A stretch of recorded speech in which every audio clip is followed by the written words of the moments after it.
ओकरो रीजन बा। जब हमार शादी भइल न तो हमार ससुर जी चौवानी भर के सिकड़ी देले। देखिए उस समय में भैंस चराता था तो उतने काबिल था। अब हो तब न 1.5 किलो मांग लेती, अब हो तो खेसरिया फरारी मांगी थी।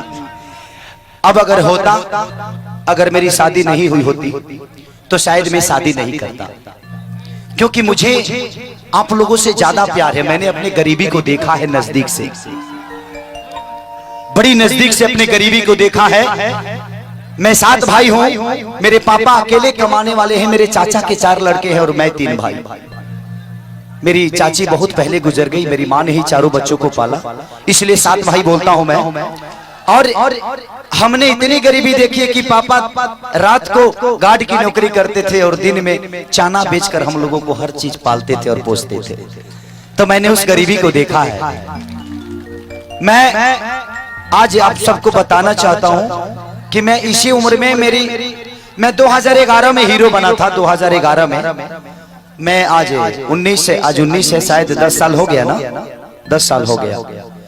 मैंने इस बीच में मैं अगर 1 करोड़ रुपए अगर कमाता हूं तो कम से कम उसमें से 40 लाख रुपए मैं गरीबों के अंदर दान करता हूं, तो मुझे सुकून मिलती है, क्योंकि मैंने गरीबी देखी है। आप लोगों के, जबकि वो मेरा पैसा नहीं है, वो मेरा कुछ नहीं है। आप लोग चंदा देते हैं। खेसरिया का एक गाना अगर आप लोग सब्सक्राइब कर देते हैं, खेसरिया के चैनल सब्सक्राइब करते हैं, तो मुझे 10 पैसे मिलते हैं उससे। तो 10 पैसे मिलते हैं, तो उसी 10 पैसे से मैं उन गरीबों को, मैंने 62 बच्चों को गोद लिया है, अपना बेटा की तरह पालता हूं, पढ़ाता हूं और उनका ख्याल रखता हूं। मैं आप सबसे भी बोलता हूं कि आपकी जीवन आपके परिवार के लिए नहीं मिली है। मैं इसलिए करता हूं कि सारी दीवानगी जो आप सबकी है, अगर एक भी आदमी खेसारी के असूलों पे चल गया तो शायद मेरा उन गरीबों के लिए करना सार्थक हो जाएगा। तो मैं करूंगा तो शायद आजकल के जनरेशन इस चीज को जरूर करेगी। अपने माँ बाप को कभी नहीं बोलना। मैंने जो कुल्ली नंबर 1 सिनेमा बनाई है, अगर एक भी बच्चा अपने माँ बाप को अनाथ आश्रम नहीं भेजा तो शायद उस सिनेमा बनाना मेरा सार्थक हो जाएगा। तो इसलिए मैं कोशिश करता हूं कि वहां वो काम करूं। अपने बीबी को अगर आप 50,000 का कुछ खरीद दीजिएगा ना सर, तो कभी थैंक यू नहीं बोलेगी आपको। लेकिन किसी गरीब को अगर जरूरत पे अगर 50 रुपये दे दीजिएगा ना, तो लगेगा कि उसके जीवन के सब कुछ मिल गया आपको। तो करके देखिएगा, बड़ा मजा आता है। मेरे छपरा में 45 घर जल गए थे। मैंने उनको कुछ नहीं दिया, घर बनाने का थोड़ा सा मदद किया। YouTube पे जाइए, लोगों ने दुआओं से भर दिया। खेसारी तो भगवान है, लेकिन भगवान नहीं, खेसारी आप सबका प्यार है और उसी में रहना चाहता हूं। भगवान तो आप सब है मेरे लिए। कि खेसरिया एक बार गाता है कि चूसता देवरा, अरे चूसता देवरा चूसता। जहां जिसन तहां तिसन ना करे तो मरद कैसा। वो मैं काम किया तो अपने परछाइयों से हटना बहुत कठिन होती है भाई।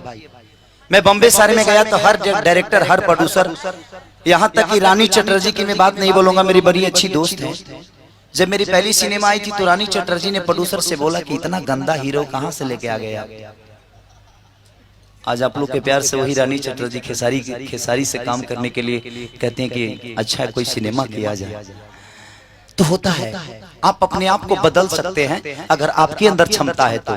किसी की सहारे की जरूरत नहीं है, किसी की सहारे की इस धरती पे जरूरत नहीं है। अगर आपके अंदर हौसला हो, आपके अंदर पावर है कुछ कर जाने की, तो इस धरती पे हर आदमी एक एकलव्य है। गुरु की जरूरत नहीं है। एकलव्य ऐसा आदमी था कि मूर्ति का पूजा कर कर और दुनिया का सबसे बड़ा धनुधारी बन गया। कोई जरूरी नहीं है रामायण पढ़ने से कोई विद्वान नहीं होता है। अगर चलाना है तो राम की परिभाषा को चलाइए। राम ने जब बन गए तो श्री राम थे वो, लेकिन जब लंका से वापस अयोध्या लौटे तो मर्यादा पुरुषोत्तम श्री राम कहलाए। उसका रीजन यही था कि उन्होंने कभी बड़े लोगों का साथ नहीं लिया। उन्होंने शुगरिन को अपनाया, शिवरी का जूठा बैर खाया, नल और नील को अपनाया। बाली बहुत बलशाली था। रावण को 6 महीने कांख में दाब कर और पूरे लंका को घुमा दिया था। 6 महीने तक कांख में दाब कर रावण को घुमाया था बाली।